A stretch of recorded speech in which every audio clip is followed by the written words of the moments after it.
A few moments later. Perkenalkan, nama saya Ilona Melva Septiana dengan NIM 2301010530058. Video ini dibuat bertujuan untuk memenuhi tugas akhir mata kuliah strategi pembelajaran. Pembelajaran merujuk pada metode, teknik, atau pendekatan yang digunakan oleh pendidik untuk menyampaikan materi pembelajaran dan memfasilitasi proses belajar peserta didik. Saya menggunakan buku Rekrut volume 4 untuk menjelaskan video pada hari ini, yang mana buku ini adalah koleksi esai dan kontribusi dari berbagai ahli di bidang desain pembelajaran. Fokus utamanya adalah pada pemahaman yang mendalam tentang berbagai teori, model, dan pendekatan dalam desain pembelajaran. Ada beberapa pendekatan, di antaranya yang pertama yaitu pendekatan sistematik. Buku ini memperkenalkan pembaca pada pendekatan sistematik terhadap desain pembelajaran. Konsep ini menekankan kompleksitas hubungan antara berbagai elemen dalam pembelajaran dan berbagai elemen tersebut saling berinteraksi. Dalam konteks pendidikan dan pembelajaran, pendekatan sistemik mengacu pada cara pandang yang memandang pendidikan sebagai suatu sistem kompleks yang terdiri dari berbagai elemen yang saling terkait.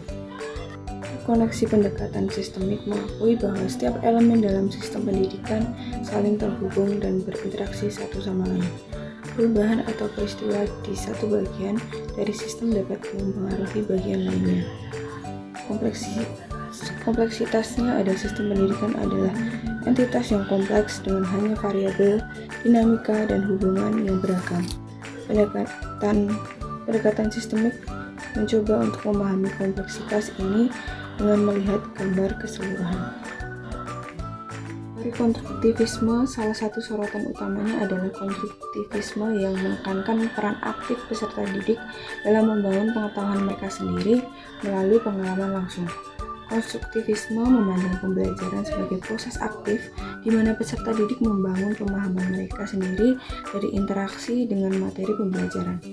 Teori ini menekankan beberapa penekanan, di antaranya pendekatan berbasis pemikiran. Teori konstruktivisme menekankan bahwa pembelajaran merupakan proses aktif di mana individu membangun pemahaman dan pengetahuan mereka sendiri melalui pengalaman dan refleksi. Berbeda dengan model pembelajaran yang bersifat pasif, konstruktivisme memandang peserta didik sebagai konstruktor atau pembangun pada pengetahuan. Adalah pembelajaran berpusat pada siswa dalam konstruktivisme. Peran guru adalah sebagai fasilitator pembelajar yang membantu peserta didik dalam membangun pemahaman mereka sendiri. Guru memberikan pengalaman, pertanyaan, dan bimbingan untuk merangsang proses konstruksi pengetahuan oleh siswa. Yang selanjutnya adalah model pembelajaran berbasis masalah. Buku ini juga membahas model pembelajaran berbasis masalah yang menekankan pada pemecahan masalah sebagai pusat dari proses pembelajaran. Model-model ini mendorong peserta didik untuk mengembangkan keterampilan analitis dan pemecahan masalah yang kuat.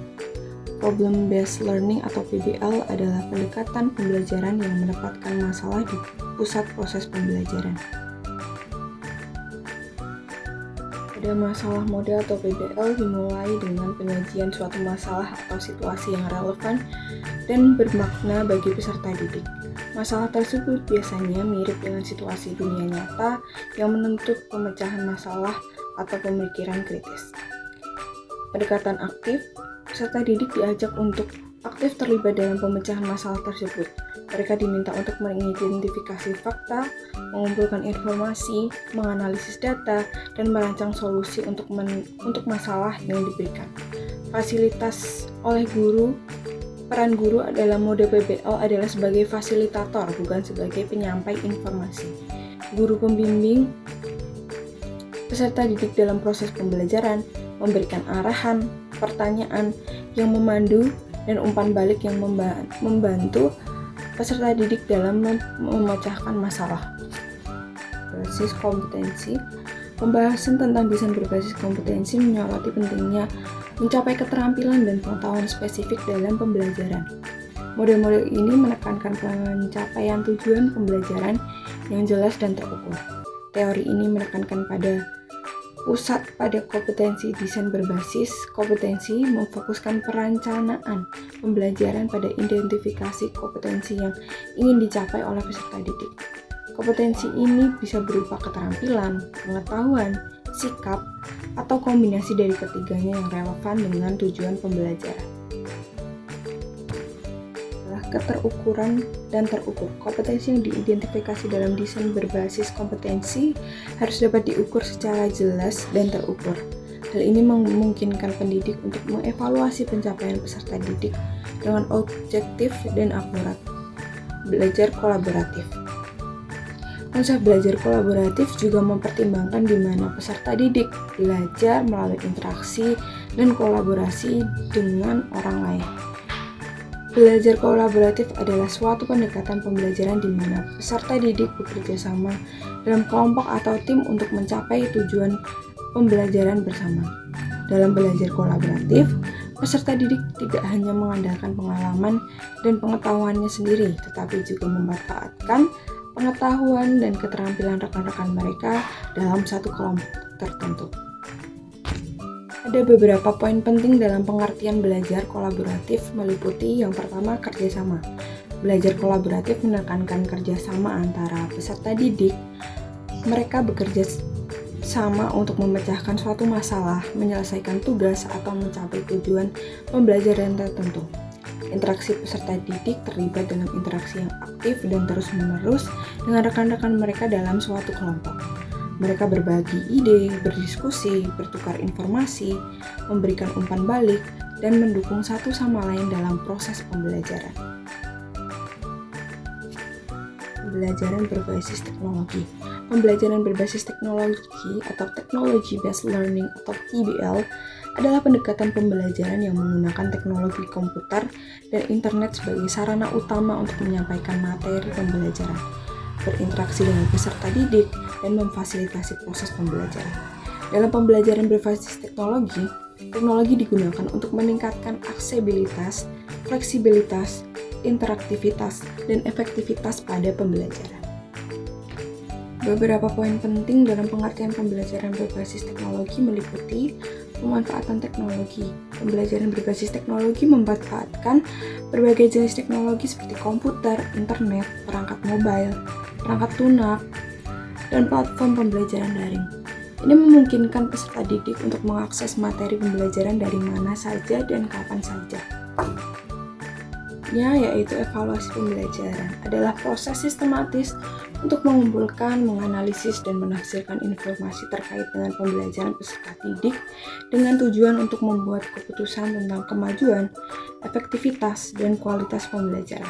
Evaluasi pembelajaran bertujuan untuk memberikan pemahaman yang mendalam tentang sejauh mana tujuan pembelajaran telah tercapai, sekaligus memberikan wawasan tentang area-area yang perlu perbaikan.